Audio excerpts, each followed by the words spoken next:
Hello. तुम्हाला प्रश्न पडला ना, 11 वाजता लाईव्ह येणारी बाई एवढ्या लवकर आलीच कशी? पहिल्यांदा कान धरून सगळ्यांना सॉरी म्हणते. एक छोटीशी तांत्रिक अडचण आली, त्याच्यामुळे अजून 24 तास मी लाईव्ह जाऊच नाही शकत आहे. आणि मी याच्यावर काहीही करू शकत नाही. फक्त मी तुम्हाला नाराज केलंय एवढंच मला माहिती आहे. पण कशाला नाराज व्हायचं? आजचा दिवस आपण फुकट का घालवायचा?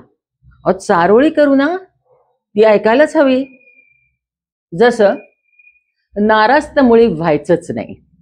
नाराज तर मुळी व्हायचंच नाही. आपला आनंद इतका काय स्वस्त? नाराज तर मुळी व्हायचंच नाही. आपला आनंद इतका का आहे स्वस्त? अहो, त्याच आनंदाचं मनाला घालूया कुंपण आणि करूया धमाल आणि राहूया की मस्त. टू टू टू.